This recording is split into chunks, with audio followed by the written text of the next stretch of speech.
let's get the show started. If people can find a seat.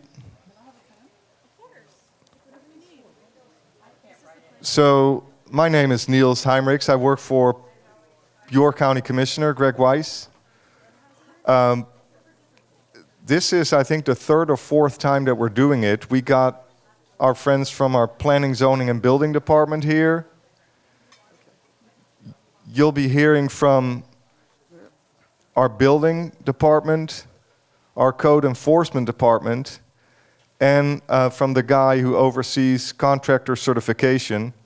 So let me just, make some introductions. Michelle Pagan over there, raise your hand. She is the director of our Code Compliance, Code Enforcement Department.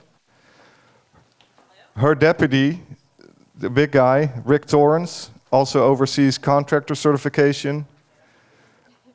The gentleman over there, Melvin Corredor. Melvin, can you raise your hand? He's our building official. And let's see, and we have John Gennady. He is our code enforcement officer for this area. He's the supervisor who's here. And we have friendly ladies here who can help you with informational flyers that we have. I've one question. Can you save your questions till after the presentations are done? Also, if you have specific individual things that you'd like to talk about, save it for the end and just find someone to talk to and we can address your individual issues. All right, thanks a lot. So I'm going to hand it off to Rick Torrance. Thanks, Niels. And he got some kudos earlier today, but Niels is very involved in the community here and he also works with us directly. He and Commissioner Weiss, support us and help us, helping you all. So it's good to be here. I think this is the fourth year in a row we've done this. And we always have a good turnout, have some lively questions at the end. We always appreciate those. We have a representative here to pretty much answer any question you may have related to building and contracting issues. So we're not here to sell you anything, but hopefully we're here to save you some money. So thank you for coming out today. My name is Rick Torrance. I'm the Deputy Code Compliance Director, but I also oversee the Contractor Regulations section. We deal with the enforcement of unlicensed contractors as well as helping people that are qualified get licensed in construction contracting. So,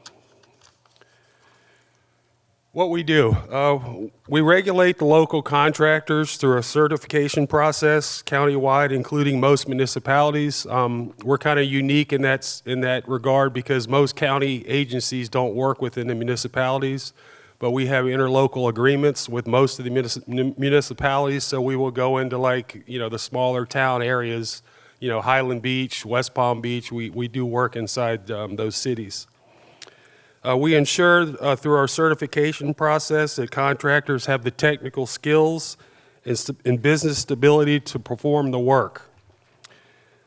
Unlawful activities we monitor to minimize impacts on residents and industry professionals. And I'll speak a little bit about our licensing process and what's involved in that. But basically, we want people that have good business practices and that are not criminals. We don't want them to have licenses, so we're going to make sure that they don't get licenses or certifications and allow them into your residences that could possibly harm you or rip you off. And again, we partner with city and state law enforcement officials. We attend a monthly economic crimes meeting where we'll discuss fraud cases on cases that we're working on to help mitigate some of the fraud that's occurring with these unlicensed contractors. Typically, what the unlicensed ones will do is they'll sign a contract with you, take an initial payment, and say you want to have your bathroom remodeled. They'll show up and they'll rip your entire bathroom out to get that second payment, and then you won't see them again. And you're left with an empty bathroom that you can't use. We've had several situations where, people get caught up in this and they have to actually move out of their units and go live in a hotel while this goes on. And so that's something we would work with the economic crimes units on because that would be considered fraud at that point. And based upon the level of fraud, it could escalate the felony substantially. Contractor requirements. We do a significant background check on these individuals. We ensure that they have the proper insurance, including liability and workers' compensation. How I like to equate that is if you're hiring an unlicensed person, they have workers with them, they don't have insurance. They don't have workers' comp insurance to protect their workers. They don't have liability insurance, which protects you. If they were to get electrocuted or hurt or slip and fall while they're inside your residences, you're probably going to have to set a plate for them at the dinner table because they're going to sue your homeowner's insurance because they don't have their own insurance. So that's one of the big pitfalls of hiring unlicensed people. They don't have the insurance to be able to work in your house if anything bad were to happen. We call it a CILB, which is our local construction industry licensing board. Anyone that applies for a contractor's license gets vetted through our process. Ultimately, the application is reviewed by the board. It's a series of 10 to 12 members in the construction trade. We have architect, we have an engineer, we have a air conditioner, that sit on our board that review all these applications to look for any issues before we approve anyone to get a license. Competency, business, and trade tests. They're all required to take a test in their specified field. So if they want to be an electrician or a plumber or a roofer, they all have to pass tests that are based on industry standards to make sure that they know what they're doing. And we also require a number of years of experience.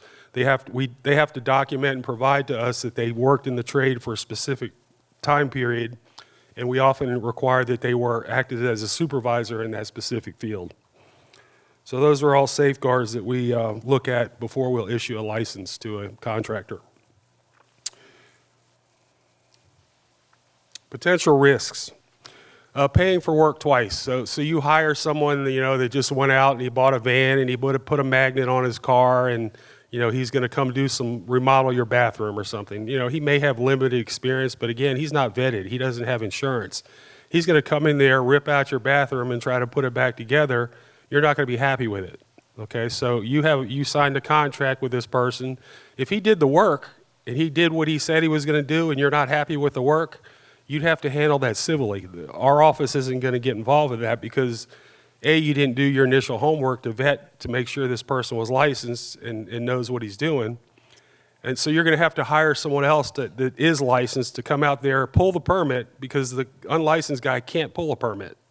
So that's one of the first things you should be asking for before they start work is, where's the building permit? I want to make sure I'm protected. I want to make sure this work is properly inspected, and you get a certificate of completion once the work has been inspected and passed. It's safe to live in there. One of the problems living in a condo is your neighbors are in close proximity to you. You don't just have a single family house that if, God forbid, a fire were to happen, it's going to affect your neighbors. So any work you do inside your unit is going to affect your neighbors. So please always ensure that the people you're hiring are qualified. And again, the homeowner liability, I spoke about that before, the insurance. If they don't have liability insurance, they're most likely going to sue your homeowner's insurance if they get hurt because they don't have their own coverage. Delays selling the property. If you have unpermitted work and someone that you're selling the property to gets a home inspector, they're most likely going to note that you have unpermitted work done in your property. That's going to lower your selling price. And if you have inactive permits, they're going to make you clear up these inactive permits before the title company will sign off on selling the property. So it's important that you make sure you deal with that.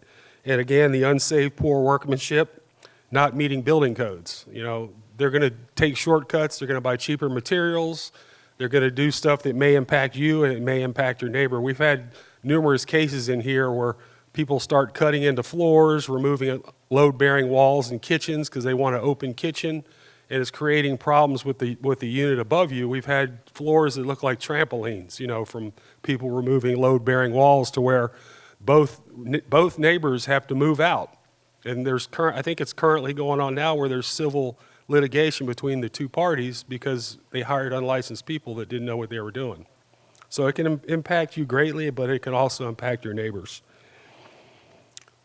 Code compliance. So we work hand in hand with code compliance. Code compliance will come out and meet with the homeowner and address issues with the homeowner. If they do work without a permit, the code officer will usually cite the homeowner to make you get a permit, and if you don't, you're looking at $50 a day fines until you get that. And those fines can add up very quickly. So again, just do your homework first and do the right thing the first time and hire somebody that's licensed. Red flags. A person may not be certified. They'll show you that what they call a business tax receipt. You can go to any tax collector, pay them $30, and they'll give you a business tax receipt. You can say you do underwater BB stacking.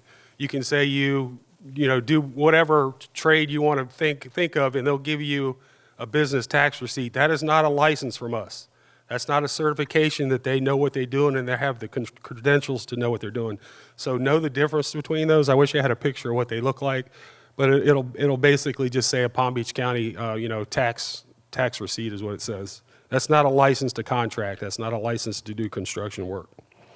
They like to work on nights and weekends. They typically know our staff is 8 to 5 and Monday through Friday, so they'll want to work on nights and weekends.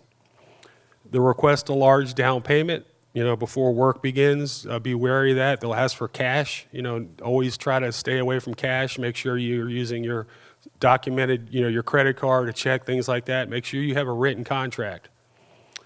A verbal contract only. They'll want to, say, hey, I can do this. I'll come by this weekend. But I need so and so in cash, and I'll be done before you know it. And they're out the door. You have no record of it. It's your word against theirs.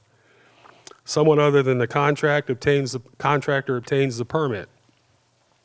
We call that pimping out their license. We've had issues where licensed contractors will just let people use their license to get permits and do the work, because they're getting kickbacks on the job. So there's a proper way to qualify a company.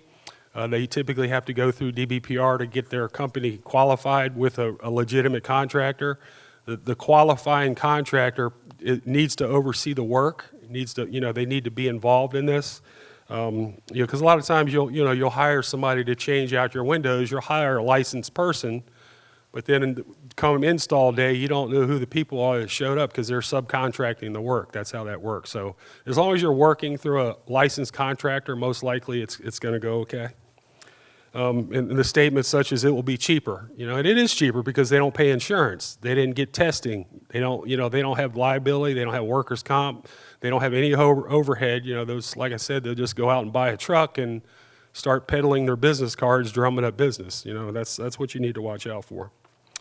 And again, they're unable to provide a certificate of insurance. I know with the HOAs, when they contract with a contractor, they want the insurance company, the liability insurance company, to put them on the bottom of the certificate and have that sent to them before they'll allow work.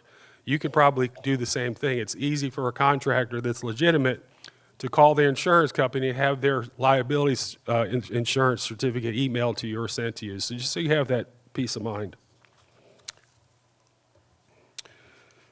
So this was an actual case we worked, and this was in Highland Beach, and I mentioned we do work in the municipalities. This was in Highland Beach, a very nice, $1 million condos on the ocean.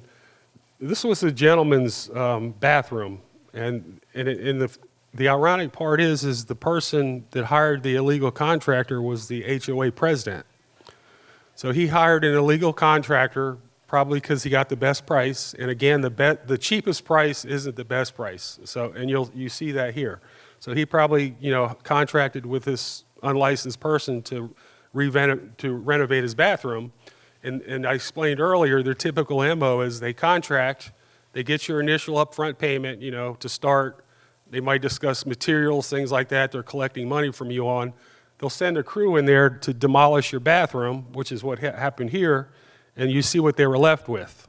Okay, but in this case, I guess the HOA president and this person were friends. So the friend talked to the HOA president to get other people in the building to have work done too, saying basically, I can make more money and finish your job faster. You'll be at the front of the line, I'll get your job faster, but I need funds from some of the other people in the building. And he got a total of four that he started working on without a license to renovate their bathrooms. It didn't end well, and he ended up having to pay for work twice because then he had to go back and hire someone licensed. He had to eat crow as being the president of the HOA and perpetuating things like this to happen. So whenever you get into advertisement, you know, you're looking on Facebook, you're looking in if you have a local paper, you're looking on your posting boards in your washrooms, things like that. If there's business cards, you know, stating plumbing work, any kind of electrical work, they should have their license number on the card, okay? So what you need to do, and I'll show you the information in a minute, is you need to go onto our website to verify that license, because the listing on the left was a billboard in Palm Beach County, and that was for a paver man. The license that he put on the billboard was a fictitious license. It didn't come back to anything. He put it on there thinking most people would see it and not double check it. It was probably successful in getting a lot of work using this billboard, but he was an unlicensed contractor. And the ad on the right, that was, I believe that's a business card we got somewhere. That doesn't have a license on it at all. Some of these trades have been preempted and no longer require a license. I'll talk about that in a minute. But just when you're looking at ads, make sure you're looking for that license number. You can go on our website. Our website is a very, very quick and easy tool to use. You can look them up by their first and last name. You can look them up by their company. You can look them up by the trades that they claim to be doing. So always confirm the license numbers, very important. So July of last year, the state of Florida asked us to no longer, or required us that we could no longer certify contractors in certain specific trades. It created a kind of a storm for us. We had several licensed contractors that were very reluctant to have to give up their license, but it also opened the door for people to just go out and buy some equipment and start getting into construction trades without any experience, any licensure, you know, any insurance, that sort of thing. So here are the trades and that we lost. So these were all, again, preempted to the state. The state no longer lets us license these individuals or regulate them in any way. And so the two problems with it is we have people that are no experience out there doing this type of work, and some of these require building permits, and they might not be pulling permits to get this work done. You know, the paving, you know, if they go out and redo a Publix parking lot, they can be unlicensed now to repave the parking lot and to stripe it. And we need to ensure that the handicap spots are in the right place. We need to, you know, make sure the curb stops are right. You know, there's a lot of things that go into the work that they do on these. So proceed with caution. If you're hiring somebody to do any of these trades, and I know some of these aren't really going to apply to you guys, but you know, make sure that you verify their experience. You know, get references from them. You know, look them up on Yelp. You know, look them up on Google to see if they have reviews on their work. You know, if they're on Facebook, you know, maybe reach out to some of the people who are leaving comments on their stuff. Just do your due diligence. Request proof of insurance from them. Obtain a detailed written contract, you know, with what's going to be done, when it's going to be done by, what amounts of money you're paying, that sort of thing. Avoid full upfront payment. You know, I would tell you, you know, maybe 3 payments up front when they start working, and then the final payment when they're complete, and you have that signed off permit in your hand. Don't release that final payment until you have a completed permit in your hand. That's going to make them get the inspections and everything they need done. And again, work still may require a permit. Always check with the building department. You can call my office, you can call code compliance. They have a lot of basic knowledge on what requires a permit, what doesn't, or you can reach out to the building department because they're the definitive authority of whether or not a permit's required.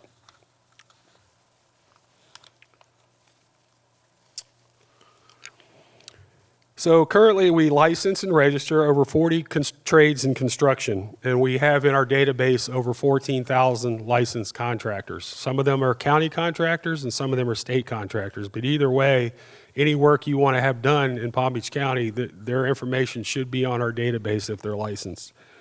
Our website is PBC.gov. You can just go to PBC.gov and then, you know, kind of find your way to our division, but it's PZB Code Compliance.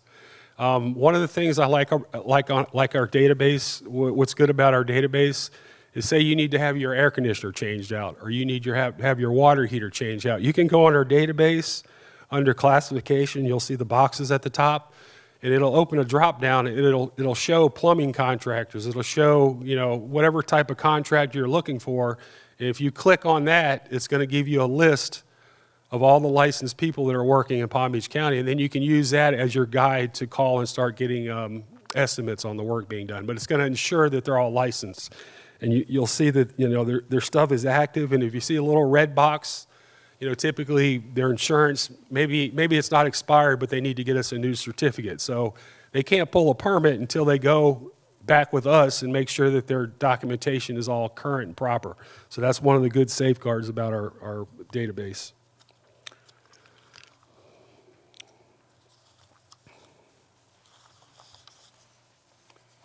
So here's our information. You know, feel free to take a picture of this. We do have staff. You know, if you're not computer literate, you can give us a call, and we'll look up a person's name for you. We can let you know whether we had any complaints on them, whether or not they're licensed, and any questions like that. And we're right down the street. So if you guys want to take a ride one day, just stop in and see us. We have people in the office that'll come help you. But it's very important to me. It's a passion of mine to make sure you guys aren't getting ripped off. So as long as you do your due diligence, and you do get caught up in something like this, we're here to help you out in the most way we can. We do issue citations to these unlicensed people. They can't add up. We had a case recently where this guy contracted with an apartment building to replace all their fences, do a bunch of maintenance work, and I think the contract was close to $100,000. And he was a totally unlicensed guy, and he ended up with probably 50 or 60 citations that we issued him. It wasn't fraud because he actually did the work he said he was going to do, so we didn't have any avenue of recourse with that, but we did issue heavy fines against this individual. So again, my name is Rick Torrance. You can reach out to me if you have any questions. And as Neil spoke earlier, we have 2 more presenters, but we're going to answer questions at the end. So please hold your questions. We're all going to hang around, and whatever specific question, you know, we'll address that accordingly with the representation we have here today.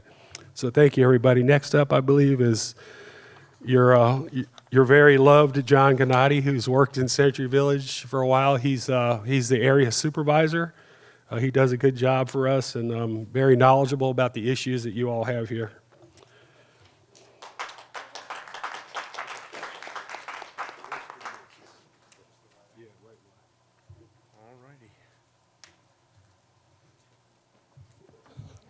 Good morning. All right, what he said. A few of you might remember me. I've worked in here for a little while, but I'm not the everyday person here anymore. And you can wave your hand, but Jill Lovett is now the person that actually comes through here. I've worked here probably about 8.5 years. So I've seen this place transform. A lot of the work that came through here was not permitted. And it costs people a lot of money. So once you've gone through trying to pick somebody, and for the most part, and we understand, money constraints, you try to pick somebody who, you know, more fits your budget. But if they're not, like Rick said, if they're not licensed, they're going to cost you probably a lot more than you planned on spending. So that's our contact information. If it's up there, I'm looking at it. So if you guys want to take a picture, if you don't have our number, it's the same website. But look for code compliance. The main number, you can get me, you can get any one of the officers that's on call. For the majority, they can answer your questions.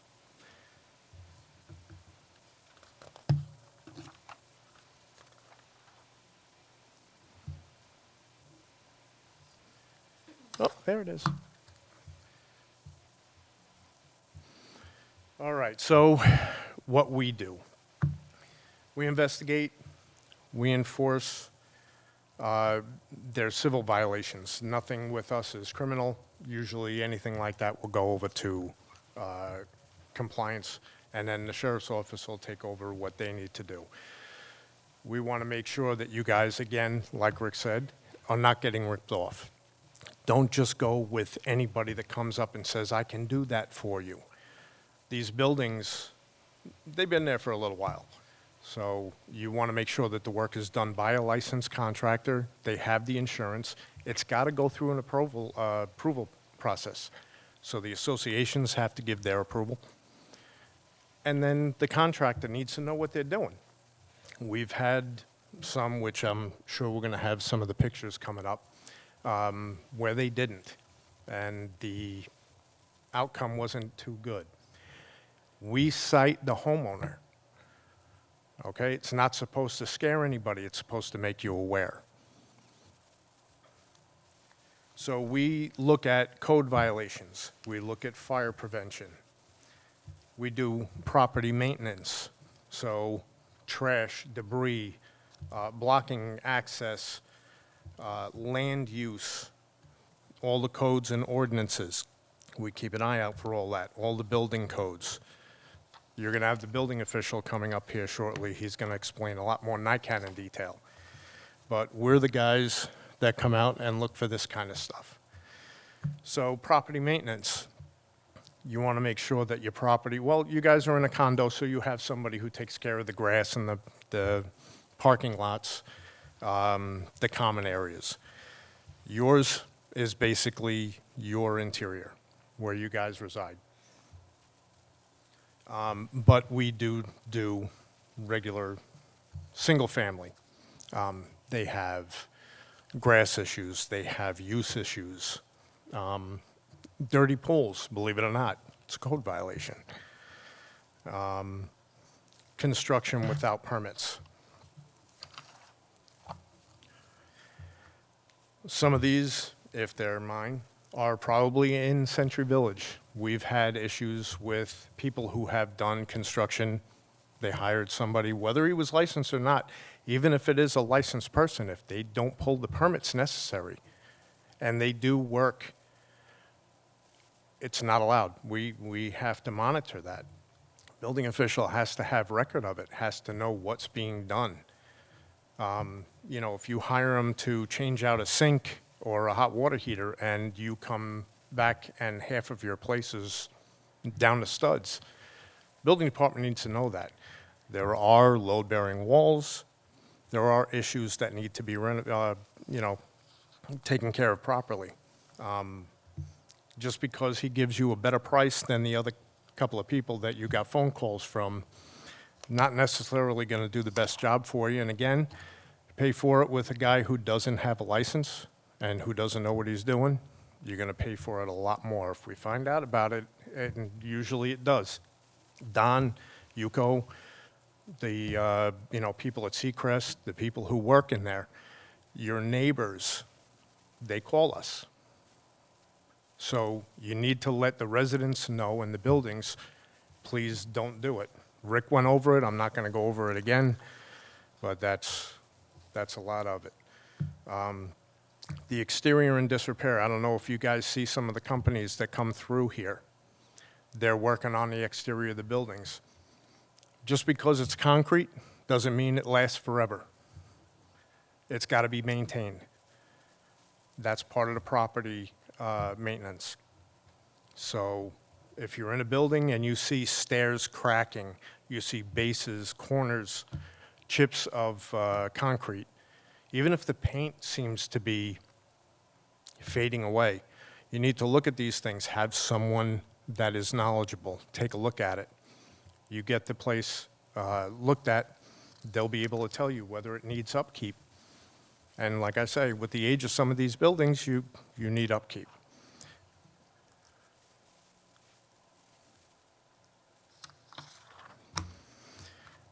We address life safety issues.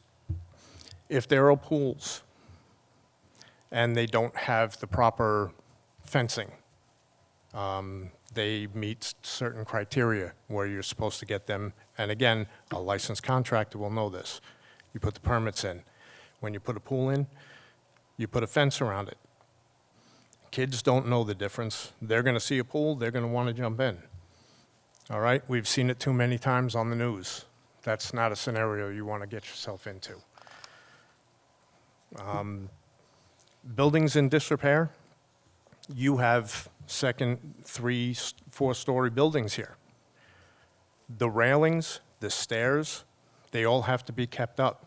If you're walking across a second or third floor and you're on the catwalk and you see big cracks going across it, I wouldn't think it would be too safe.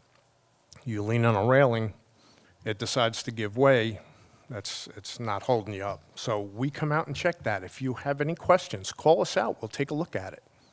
I've done it many times.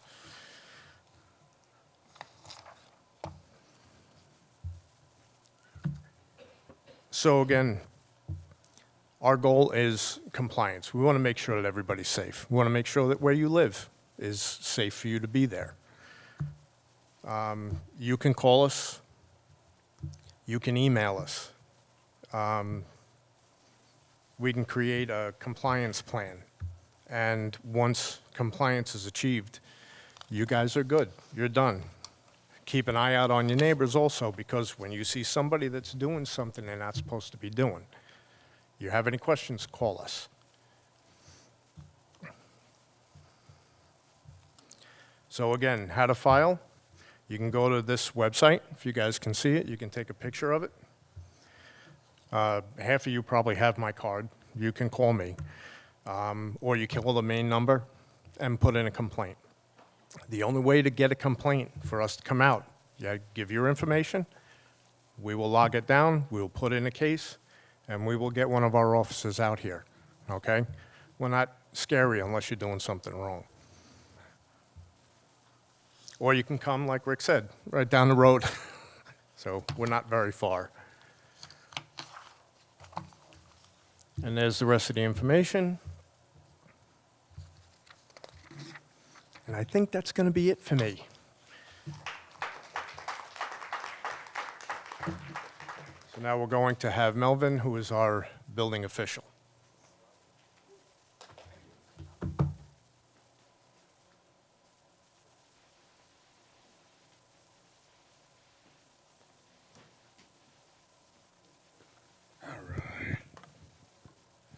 Good morning.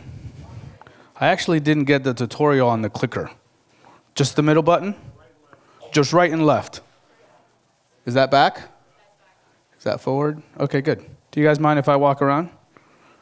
Ileana didn't want me to stand in front of this, but you guys, can you see me? I'm short, so that's why I have to be closer, so I look bigger. Good morning, guys. My name is Melvin Corridor, and I'm the building official for Palm Beach County. I have been here. There you go, that's me. That's my name. Okay, good. Building official with Palm Beach County. I've been fortunate enough to come to Palm Beach County now on 6 months. Prior to that, I actually worked at the Village of Wellington, so I'm glad to stay within Palm Beach County. And I want to let you know what we do. I know a lot of times we talk about, what the building division actually does, but these are some of the things that we do.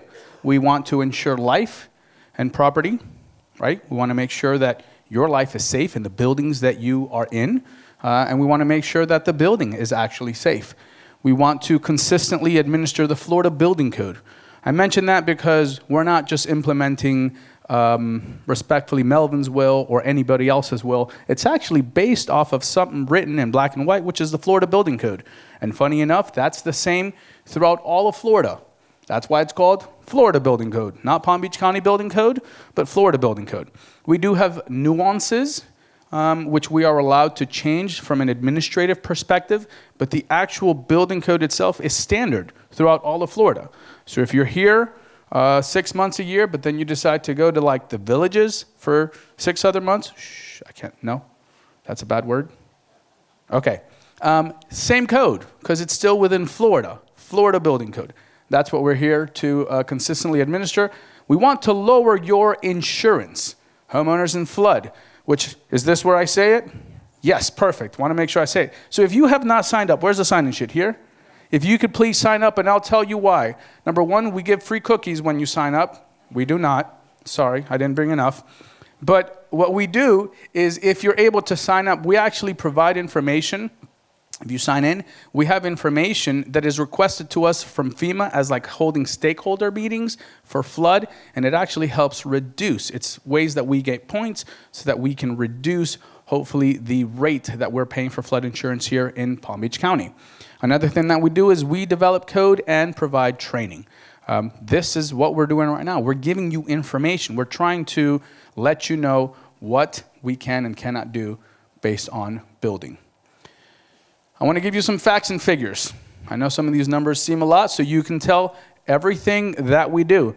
I know that when you call us, you're very important, but you are one of another 256,801 inspections that we're performing that year. That's a lot. It's a substantial number of work that we do. Last year, fiscal year 2025, from October 2024 all the way to September 2025, which is our fiscal year, that's the number of inspections that we performed. All right? It's a lot. The other thing is there's over $2.3 billion in permitted construction value. There's a lot of work taking place in Palm Beach County. Anybody seen work taking place? Raise your hand if you've seen work. And if you didn't raise your hand, do you live in Palm Beach County? And have you? There's a lot of work, right? There's always work. There's expansion. There's new construction. There's over 2.3 in permitted construction value. We issued 62,910 permits. Yeah. So, again, your permit, which we understand is important, is fighting with another 62,000 other permits. And then we reviewed 146,548 plans. I give you those numbers so we can all have an understanding of the vast amount of work that we do. These are kind of works that you have permit requests based on what you, where we live here at Century Village. We have tub to shower conversion, AC, water heater changeouts. I think somebody was asking me, did we help her? Yes. Good. That's the right answer. That's what she does, she says. There you go. Interior alterations for kitchen, bathroom, wall remodel or removal, layout changes, impact windows, doors, changeouts, and shutter. If you have ever pulled a permit with Palm Beach County, raise your hand. Okay, put your hands down. If you've done work and you haven't pulled, I'm kidding, I won't have you do that. All right. If we're doing work here in Palm Beach County, we should be pulling a permit, and we'll get to that because I want to share something. We are here to serve you. Since my start at Palm Beach County, we have enacted a promise. We have a promise that we are sharing with everyone that we encounter. And it's 5 easy words. It's deliver exceptional service every time. In every interaction that we have with you, Building Division's promise is to deliver exceptional service to you. I say that because I understand that at times we have regulations, and there's a reason, there's a reason for the regulation. We are here to serve you, right? Because, again, your unit, I don't know, we don't have single families in Century Village, do we? No. Okay, I didn't think so, but I didn't want to say something stupid. Your unit will be next to somebody else's unit. See, I stepped into the light. Your unit will affect somebody else's unit, and their unit will affect yours. So sometimes we don't like it when our unit is, told what we can and cannot do, but we definitely want our neighbor to do the right thing. Sorry? I agree with you. Okay. All right, so, wait, clicker. There we go. So these are items where no permit is required. There are things that you can do that you don't have to come to the building, okay? One of them, for example, if you're changing out your dishwasher, don't call us. We don't need a permit to change out a dishwasher. If you're changing out fixtures, all right, your toilet's damaged, you need a new toilet, you need it immediately, don't call us. You can get a plumber to do that, and he doesn't need a permit as long as it's only changing, for example, the toilet or a sink. All right, we do have pamphlets here that say the work that doesn't. What if I'm moving my dishwasher? What if you're moving your dishwasher? Depends. If you're touching the plumbing and you're touching the electrical and you're touching mechanical components that are regulated by Florida building codes and all of the massive volumes, then yes, you do need a permit. All right? I was sharing with somebody earlier today, The challenge, right, if you want to look at it that way, is you are in a shared location. So I mentioned the single family. If we're in a single family and water leaks, right? My house, I live in a single family. That means the 4 walls, they're not really 4 walls, but you get the point. They're like 17 walls or whatever because of the, anyway. Within my square, if it floods, who's it going to affect? Me. My wife, she won't be happy. My kids might be happy, right? But my bank account definitely won't be happy. So it affects me. No big deal.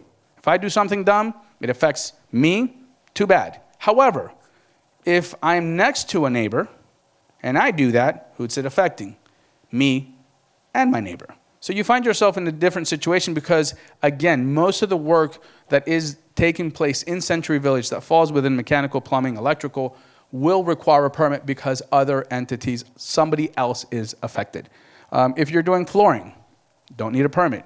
That doesn't mean, I'm talking on behalf of Palm Beach County Building, your association, your HOA rules, the powers that be that are not Palm Beach County, that's for you to go to them and figure out. I'm not telling you that you don't need to reach out to your HOA. Again, that's you and them. But for us, we don't need a permit for flooring. Here's some flood zone information. Palm Beach County, we currently qualify as a Class 5. That means for every class that we move up, we get a 5% discount. Right now, we're at 25% discount, all right, on new and renewed National Flood Insurance Program policies for all flood zones. County staff routinely provides community flood zone determinations and other documents to assist property owners. Our staff, which again, flood actually falls part of flood, the part that pertains to the building, falls under flood building department. Staff can assist property owners to apply for FEMA or to FEMA for a letter of map amendment, shown as a LOMAR OAS, and provide other guidance. I don't know if anybody in here is affected by that, but those are kind of some of the things that fall under our purview. And then you can go online. Beautiful thing. You want to find out if you're in a flood zone. You want to find out if your neighbor's in a flood zone. You want to find out if your friend's in a flood zone. You want to find out if the boyfriend's on a flood zone. Maybe you wouldn't want to touch that subject. If you want to find out who's in a flood zone in Palm Beach County, you can go online. You can look that information. The main thing for you to know is low risk. A lot of times when we talk about well, I'm not in a special hazard flood area. That means I will never flood because what happens is water will automatically stop at that imaginary line on a map. Do we believe that? Yeah, it doesn't happen. So low risk does not equal no risk. It means you have a diminished risk, but it doesn't mean there is no risk at all. So I just want you to be aware of that. Online services. Online, let me think. Who here has a Facebook account? Just a random thing. Yeah, okay. I was just trying to find out, who's technologically savvy or whatnot. But if you are technologically savvy, or as somebody mentioned, who was it that mentioned it? About their son, daughter. Mike Caruso mentioned, if your son or daughter is on the email or whatever. So if your son, daughter, whatever, wants to go online, this is information of online services that we provide here in building. We provide permit application tracking. You can actually go online and see where a permit is right now. If anybody here has a permit, you can go online this very second and see it live. It's available right now. You don't have to call us. You can call us by all means, but you don't have to because you could go online. You can schedule inspections online. You don't have to call us. Again, it's not that we are not welcoming the calls, but you can do that. You can go online and schedule your inspections. We'll get to the website.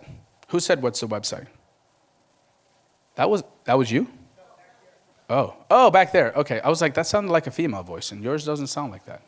Okay, we'll give you the website at the end. We're also doing something amazing, which is a remote video, right? Remote video inspections. We are expanding on this, which is, could we do inspections without having to come to your house? That is limited availability for certain things, right? Like a panel changeout, which is you're changing the whole electrical panel. We don't really want to do that virtually, right? But there are certain things that we can. A water heater changeout, maybe yes, maybe no. We're working on some of these things. But there are remote video inspections available online, and then you could do renewals and corrections to plans and permit applications, all of those things online. All right, tall condo law. Well, see, it's up there, so I was going to tell you, what does that equal? Milestone inspection. How many of us lived here during Surfside? If we were here in Florida during Surfside, not good news. All of that triggered, and I'm sure you've heard this before, triggered law changes and things that we need to do to be better as an industry. And part of that is something called the milestone inspections. If you're unfamiliar with it, these are for buildings reaching 30 years of age before July 1st, 2022. They were required to have a milestone inspection performed by that date, the end of the year 2024.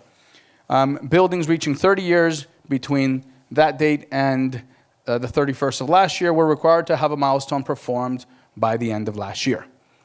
Again, we do have buildings here in Century Village that fall under that category. That is something that was mandated, not because we have nothing better to do, I assure you, not because we're trying to add an additional regulation. It's because Surfside took place because somebody didn't do something. That's the reality of it. Somewhere, somebody didn't do something, and we had that tragedy. And to avoid that, we're trying to figure out how do we not have that happen again. Newer buildings are required to have a milestone inspection performed by the 31st of the year they reach 30 years. So on the 30th birthday, milestone inspection. All right, we'll have a little bit more information. State Law 2022, ensuring that condo buildings are maintained, inspected, and repaired to ensure structural integrity. That's you, because you live in those buildings.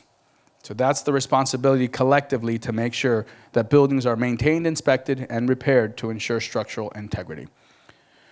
What have we done? There's extensive public outreach and notification. This is part of it. Again, most of us in this room have heard about milestone inspections. We were aware of what took place in Surfside. We've implemented a tracking system. I, as building official, there's information that the state requires me to provide them so that there's database and there's tracking information. There's compliance policy at the Board of County Commissioners' direction. So my boss's boss, which is the Board of County Commissioners, have also implemented things to make sure that Surfside doesn't take place here in Palm Beach County. I just want to give you a status report on the outreaches. As of the 26th of last month, 59 condo and cooperative buildings in unincorporated Palm Beach County had not completed the Phase 1 report. There's two components to it. You have a Phase 1, and then you have a Phase 2. The Phase 1 is pretty much, is it okay? Yes, no. No, what do we need to? That becomes like a Phase 2. Make sense? All right, 42 buildings, excuse me, have not performed the Phase 2 reporting requirements. Again, that's as of January 26th. That was, what day is today? 6 plus 4, 5, 11 days ago. So as of 11 days ago, we're working on these 42 buildings that have not completed the Phase 2 report, and obviously we're working on the 59 that haven't completed the Phase 1. Now, there are over 670 condo and cooperative buildings in unincorporated Palm Beach County currently affected by this law. So it is difficult to wrangle all of these reports, but again, we're ardently working to get the report so that we know that every building in Palm Beach County is within compliance. Your feedback matters. Again, we are here to serve you. We welcome your input to let us know how can we do better. What do we need to do to be better? We need a better looking presenter next time. I hear you. Is that something that we can implement? You know what I mean? What can we do to serve you better? And here's the QR code for the Palm Beach County Building Division, and here is our contact information. Somebody asked about website. There's email. Where's the website? Go to the next one, she says. There you go. That's big. I can see that even here. pbc.gov/PZB/building. You got all that? I can move? I'm kidding. All right, guys. Thank you very much. And then now, I guess we're going to have questions. Rick, you have to come back up. Because last time this happened, while Rick comes up, I will share, I was the last presenter, and then everybody had all of the questions for me. and I'm not that smart. So Rick gets to come back up. Hold on, and wait, just you and I? Is he coming back up, Gennady? Yeah, all right, perfect. Yeah, hi. I guess I do get to do it first since I've got a mic. I'm Dave Fornes, associated with Dover Condominium Association here in Century Village with 140 units and 3 four-story buildings. And I've got a concern with the building department in how they interact with the association when permits inside a condo unit are being administered. Now, as you know, in a condo, the owner owns from the paint in. The association owns and is responsible for everything outside the paint. Yet when you issue a permit, you deal mainly with the owner who is dealing with the paint and quite often doesn't understand any of the parameters of the building, from load-bearing walls, from electrical, from where we have our easements for utilities. And we're left out of the equation. And whenever we approach the building department as an association, we're not treated like we're owners. Now, that's not the situation that I have when we're dealing with the building department on the building with somebody like John Gennady or with staff. They're awesome. But when I go in there and I take in maybe a permit application drawing where the load calculated for the electrical under NEC comes out with 125 amps a draw, and I know we have 100 amp service. I tried to explain that to the electrical review people. They don't want to talk to me. You know, that's a big deal. That's a health and safety issue.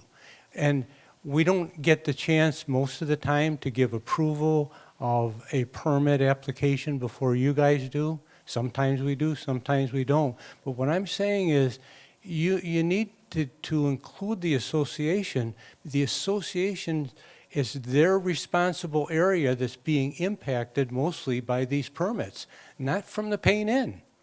And somehow make sure that we get a review and give written approval that goes to you before you issue a permit. And then the other issue that I get is... So hold on, if you will allow me to address that. Sure. I hear you. You got to realize the challenge that we have is how do we implement that, and how do I require Mr. and Mrs. Smith who want to renew their condo, right, because they live in Century Village, to demonstrate to me that they've gotten your approval. That is a civil matter because you regulate them as an HOA. I don't regulate them as, or we don't regulate them as an HOA. So it's two separate things. Although I hear you, we will work on trying to figure out how we can provide additional information or better information. But the challenge that we have is, respectfully, it's difficult for us to implement something that would say, well, for everybody that's coming in, if you're in an association, then the association has to give us approval. No, that is a civil matter where that owner needs to make sure that they've gone to you first. And you would be responsible to ensure that that work has gotten your approval. It's two different approval processes. Well, we're not an HOA. HOA, the owner owns the building, the structure. Or condo association. It's the same concept. Within the unit, if you have authority to dictate what they can and cannot do, then that's your authority with them. But our authority would be, are what they're doing inside of that confine compliance with Florida Building Code? Okay, and all I'm saying is that you're not recognizing that the owner, in this case, is the association of what's being impacted mostly by that permit. That the plumbing, association. The breaking into walls, association. Electrical, association. And you're ignoring that when you issue a permit and you exclude the association. Only comment I got. So I'm wondering if let's say if your association wants to be proactive, because I hear what Melvin says, it is a civil matter, and we cannot enforce, those laws that emanate from your association's rules. Is there a way that he, as a responsible association, can go online, can check if there are active permits in your building and then check your own records to see if those people obtained your permission. I'm just Yes, thinking out loud absolutely. here. And let me just clarify something. When you talk about, just to be clear, when we're talking about who owns it, right? If it's within the confines of the paint, right? And this is, again, becomes a civil matter as to who owns what, where, and how, right? But if we determine that that is within the purview of the condo unit owner, then that condo unit is the one that provides authority, applies for the permit. If we're talking about common areas, right, where an owner can't come in and say, hey, I want to renovate the entire outside of my building, because we're going to say, well, that doesn't belong to you. It belongs to the association. So there is that line. I want to maintain that there is separation between what the condo owns and is responsible for versus what the unit owner owns and is also able to renovate. But to your point, Niels, absolutely. If you are finding somebody who is doing work without your blessing, as I had pointed out, you can go online and you can see that. For us to say that we need approval from the association for every permit, respectfully, that's a difficult ask, because it's not just Century Village. We hear that throughout. And this is where, again, because it is a civil matter, we're not going to be of the position to be able to demand that the owner first obtains your approval. It's two independent approvals. What if you don't like it and we like it, or what if we like it and you don't like it, or vice versa? You with me? Who then rules? Who supersedes? Yeah, I rest my case just in the fact that you're forgetting the association is the owner. Outside the paint. Inside the paint, it's a condo owner, the owner. Outside the paint, everything that you're dealing with in the permit is owned by the association. I'm not talking about common areas. I'm talking about everything covered in your permit is owned by the association, a different ownership entity, and you're forgetting that. So if that is the case, again, I'm not disagreeing with you. If that is the case, then that is where associations provide us documentation showing here is legal evidence that this person cannot apply for this permit because we're the owners and they are not. And then we would address it like that. It's a condominium. That's what it is. Gotcha. Sorry, I'm going to go here first and then I'll come right back to you. Okay. To Somebody had a question for Rick, though. No, I'm kidding. Go ahead. No. Well, the question is, I understand what David is saying, but I believe in Palm Beach County, there are communities that must get approval before the board has to give them approval before they can apply for a permit. West Palm Beach County may not have that, but Palm Beach County does, which is only a couple of miles away. So I think you should be looking into what they're doing, because this is what creates a problem for us. It's not a matter of who you like or who you don't like. It's a matter that the individual says, I don't care. I can do what I want. I don't have to worry about the association because I can walk into the town and get a permit to do it and basically screw them.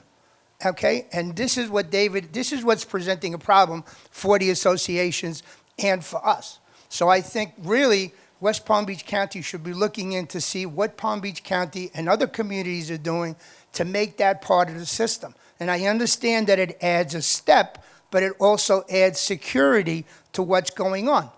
I mean, we've had people in Century Village that wanted a bidet, so decided to go through cement floors to put a bidet in, literally cut through rebarb, okay? Because the building wasn't aware that they were doing this. Now, if they got a permit to put it in, so somebody in the county gave them a permit to put a bidet and didn't realize that they were going to be cutting into concrete and rebarb. If we were involved in the issue, we would have told you right away, that floor does not belong to the individual. And you're now affecting, like you said, two units, the one underneath and the one that's there. Okay. Yes, sir. So let me just clarify. Agree with you wholeheartedly. That's not what I'm describing.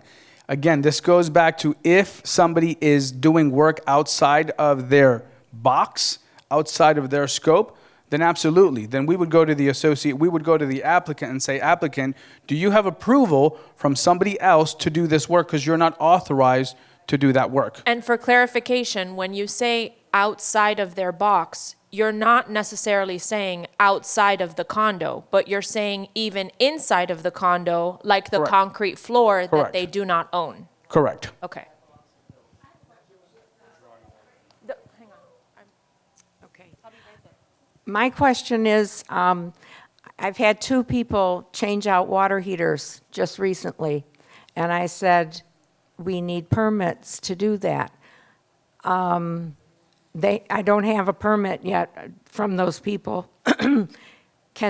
Who can apply for that as an emergency because the hot water heater went? Can the owner do it after it's already done, or the contractor? So we have, you want to address? Yes, so typically condos are what's considered commercial. So you would, first of all, you need to hire a licensed person to change out your water heater. A licensed plumber can do incidental electric on changing out a water heater. But you need to hire a licensed plumber to change the water heater. You can't do it as a homeowner because it needs to be a contractor when you're in condominiums. Okay, so they have to go back and pull the emergency permit. The after contractor fact. does, Yeah. and hopefully they hired someone that's licensed, because then they're going to have to pay someone else that's licensed to come back and do the work. That's why I talked about paying for work twice. But if you want to, you can call our office, code compliance, and we'll open a case and address that with the homeowner. Okay. But to John's, I don't know if it was said or not, we have to be able to view the work, and a lot of times that's difficult for us. If the homeowner doesn't want to let us in their unit, they don't have to let us in the unit. So we have no special powers, to go inside and check these things. But I hope that answered your question. It's important that most of the work that needs a permit, you're going to have to hire a licensed contractor to do it. You can't do it as a homeowner unless you own a single-family home, which you don't. You live in a Both of them association. were new owners, and I had said, when, like, the rules that we have in our building, it all has to be permitted and contractors. And then they got there and the hot water heater either started leaking or it was extremely old at the time, which we have a rule that 10 years, put a new one in. Yeah, even if you get new, you want to update your homeowner's insurance, a lot of times they're going to want the information on your water heater before they'll update your homeowner's insurance, so it's important that they get replaced periodically. 2 of the biggest issues that we have people not pulling permits for are water heaters and air conditioner changeouts, both of which require permits. Okay, all right, thank you. My name is Tammy, and I live here, of course. But I just wanted to comment because that gentleman said that I guess they didn't give out any information. The condominium that I live in, when I wanted to have some things done that needed permits, they had to approve. Because I called the building department, and the building department said, you need to have something from your HOA approving that. And they approved it all before me. Before my stuff got done. Did something change with Doug as far as HOA approval for a permit?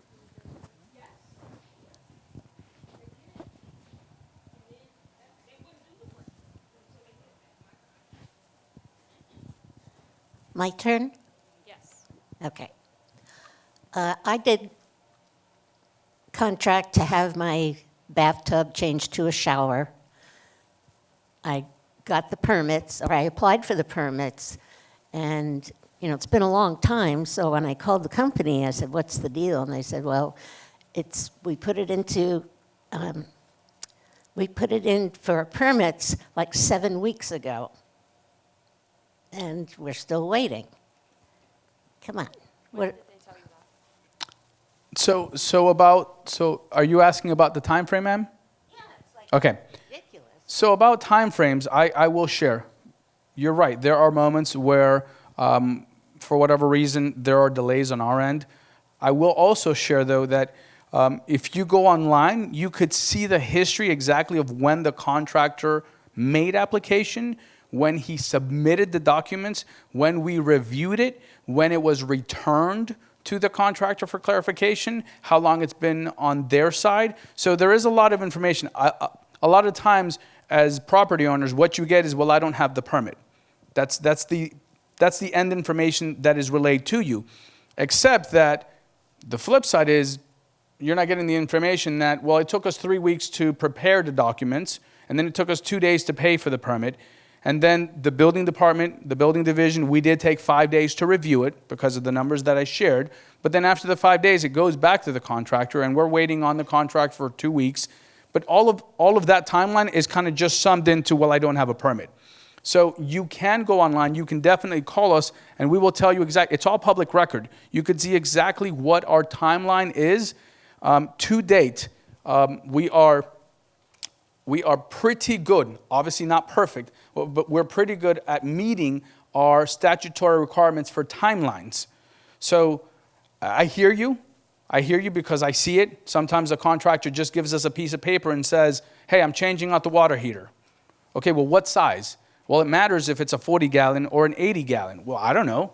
Well, how do you not know? Didn't you sign a contract? Well, I don't know. So those are the kinds of information that we're after, right? What's the load on the water heater?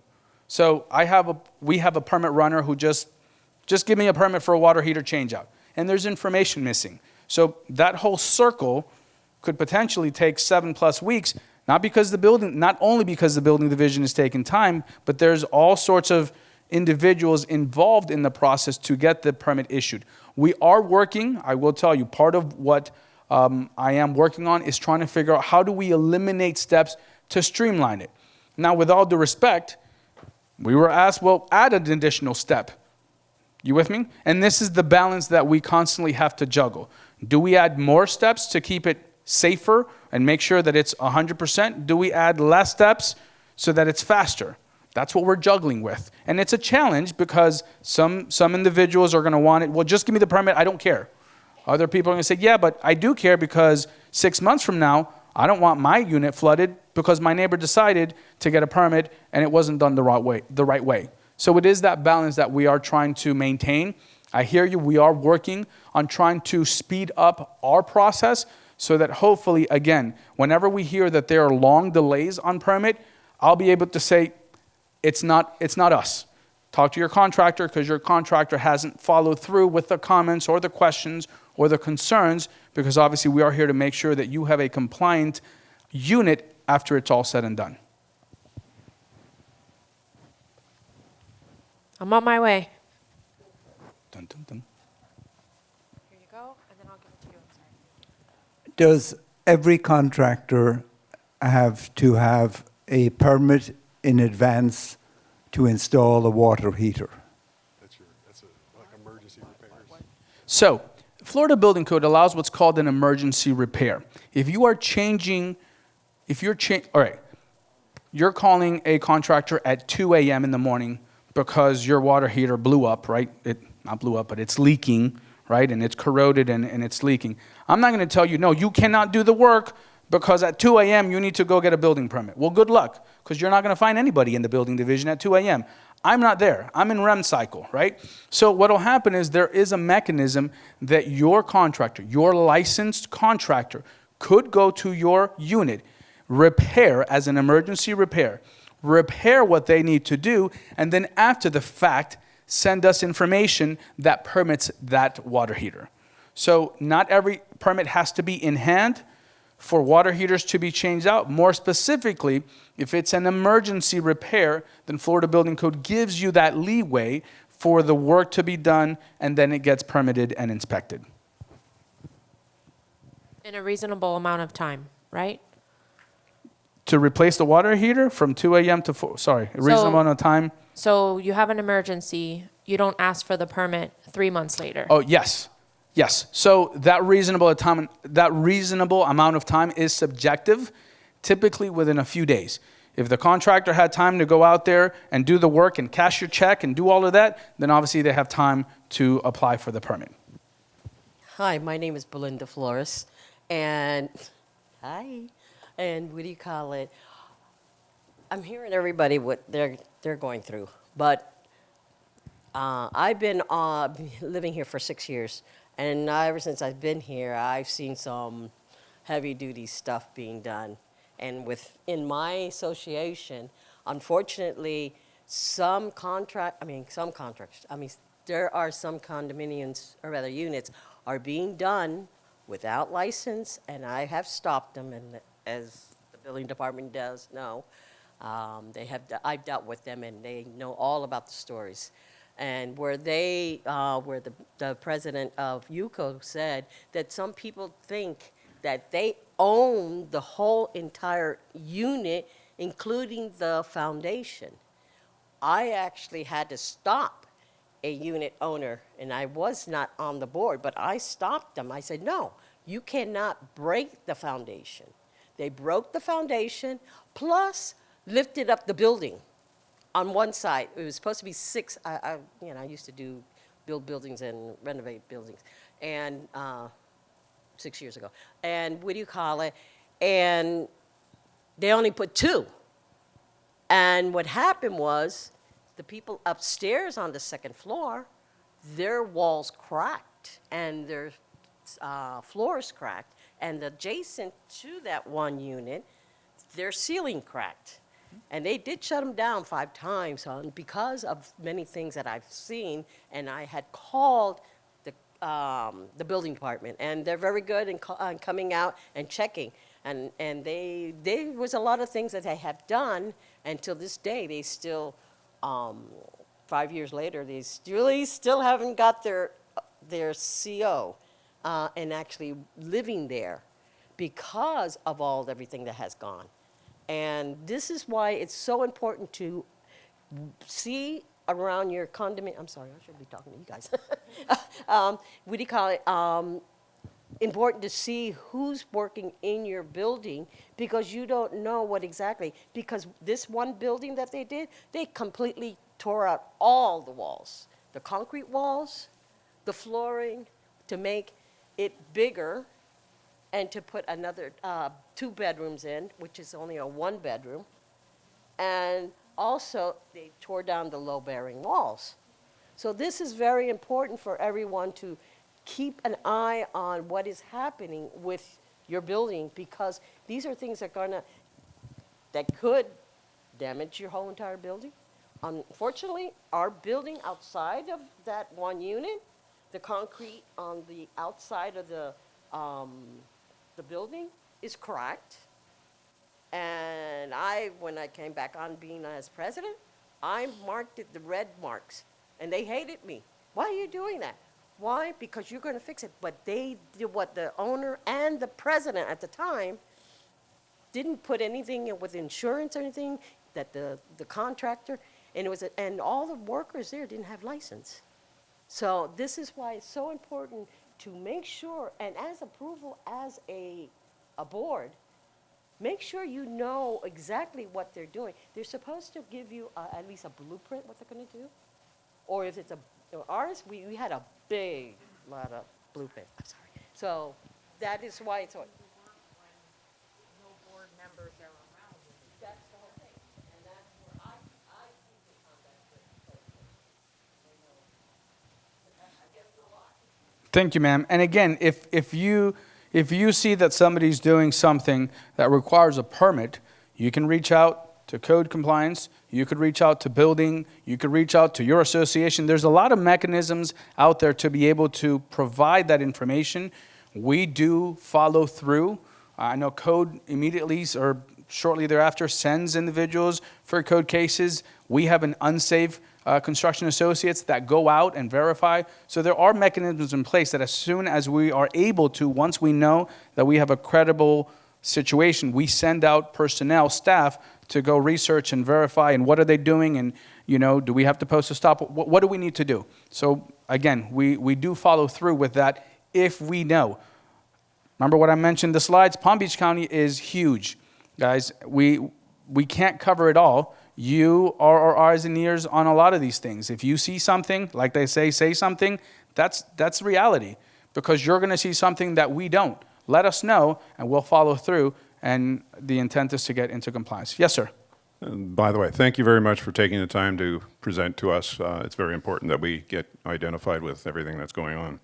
I have a specific question that has been puzzling me for a while right now. We have an owner that bought a unit, basically tore it all apart without any permits, and then wanted to get forgiveness after the fact. I went in, stopped all the work, discussed it with Donald Foster. He came over. We understood what needed to be done.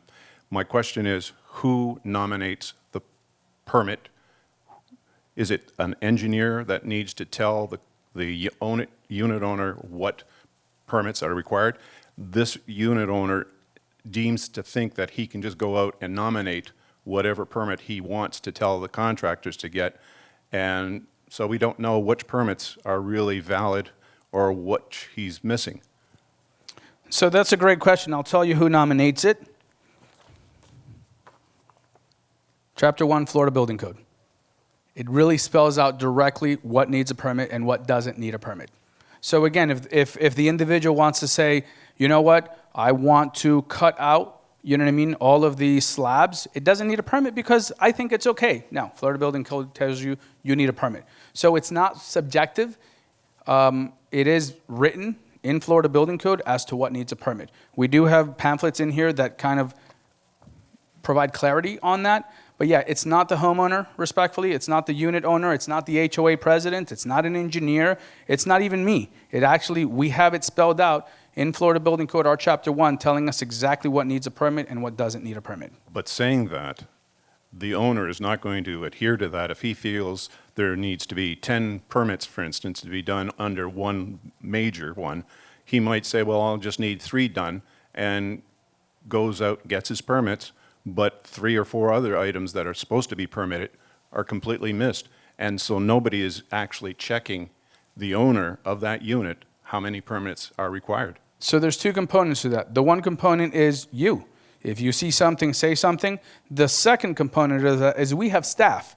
If staff is going out there, right, and staff is doing, I don't know, a plumbing rough, right, and he sees, hey, there's a hole on this exterior wall, an inspector. If an inspector is going out there and sees that there's a hole in the wall, right, that's a 6x6 hole, right, the inspector has all authority to say, you need a permit for that.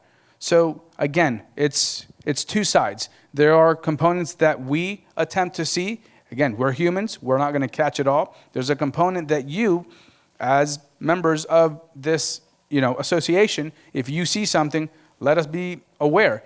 It's all public record. So if you have a condo unit owner who's like, you know what, screw you, I'm only going to pull the 2 permits that I want, and I'm not going to pull the other 8, you can go online and see, well, how do you only have 2 permits? What happened to the windows and the electrical and the plumbing? And what happened to all of these things that I know you did that you don't want to apply for? So this is where information is key. You have the information. It's readily available for you to see what permits have been pulled and what haven't.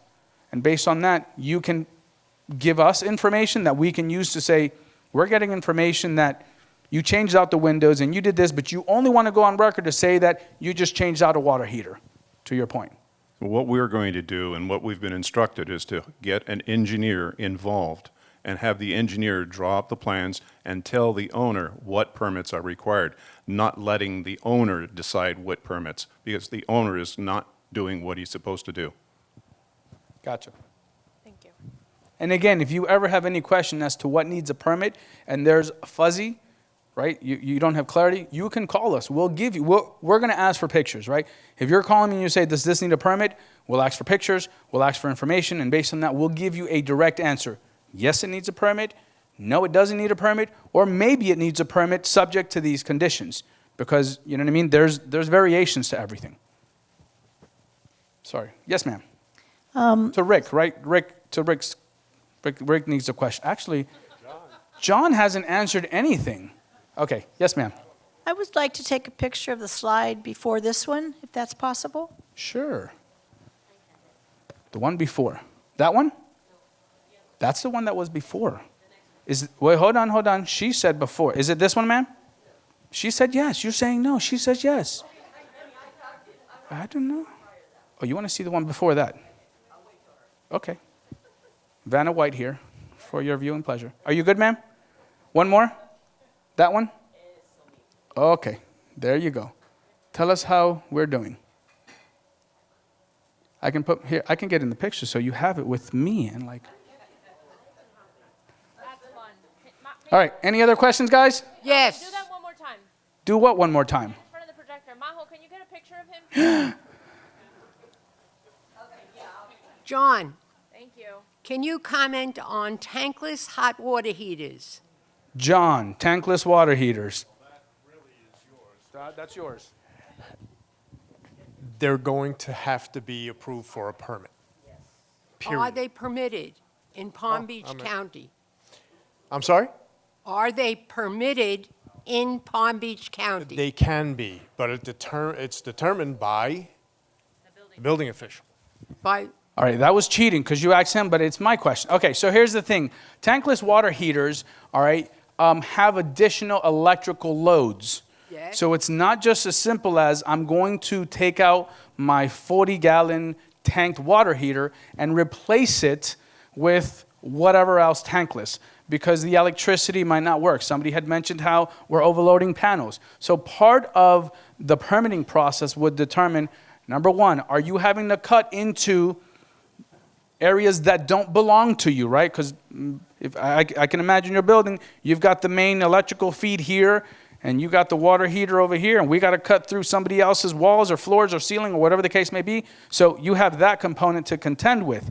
If you were to replace a tanked water heater for a tankless water heater, and there is no additional electric load, which good luck with that, then yes, it would be permitted as is. The reality is that when you go from a tanked water heater to a tankless, there's additional load, and you have to account for that through the electrical wiring so that when you're using the tankless water heater, it doesn't trip off the breaker.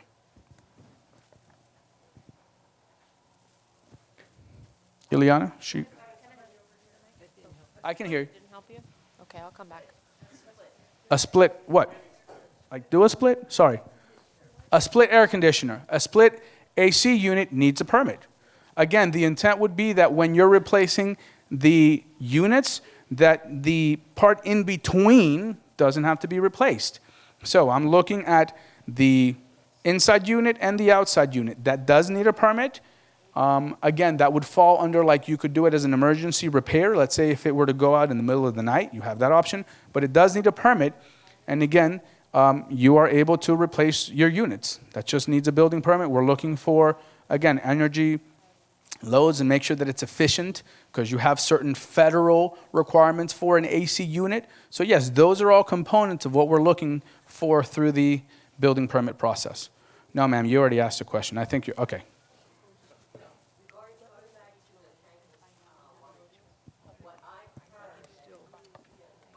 thank you. Thanks very much.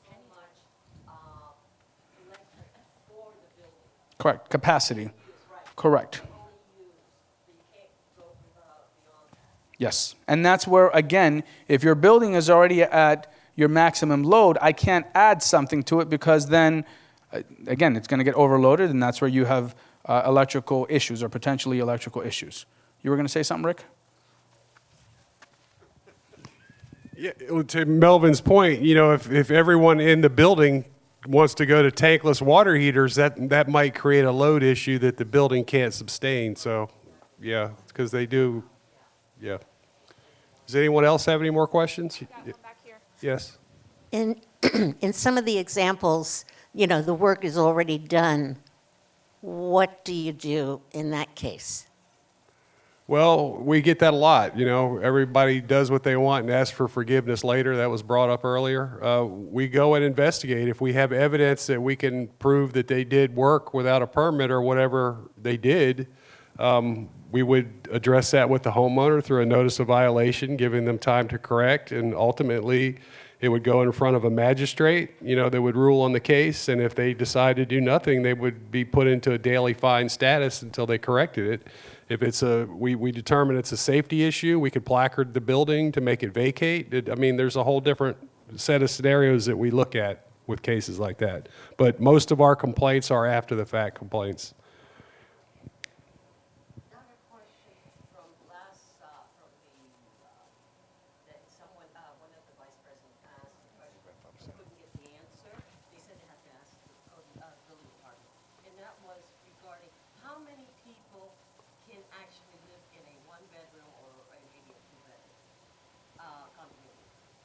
It's in our housing code. It's not something, we get complaints on that, but it's not something we're really able to enforce. realistically, they could say, this is my cousin Jimmy, he's visiting us for a month, and he's, we're not going to sit there and check IDs at people's front doors. But it's addressed in the housing code. I believe it's typically 2 people per sleeping room is pretty much the basis of it. You can't sleep in kitchens and things like that, but, so, but we don't, it's hard for us to enforce that,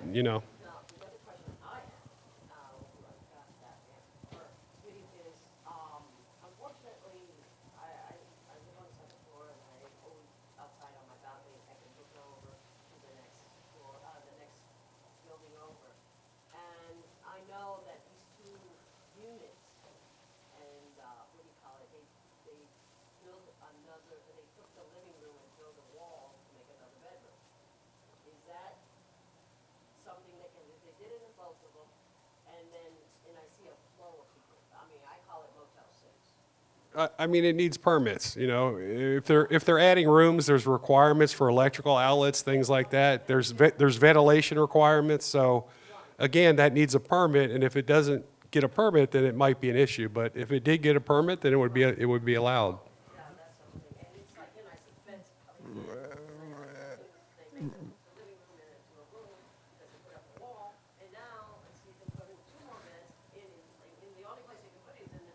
Okay, so I think we're now into the specific, cases. You can certainly report those to code. Thank you all for being here, and thank you presenters for being here. It was a pleasure. Thank you all for coming. What I'd like to do is I'll make available the presentation and the slideshow. I'll send it to Donald Foster so he can send it out to the entire community, and you guys can use it. All right, thanks again. Take care.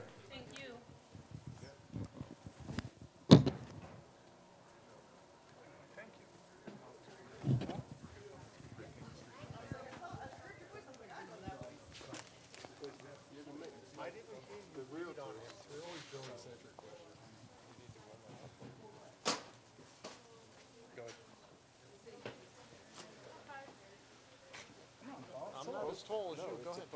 Yeah, it's a roller, like a blind. I think it may have overextended it.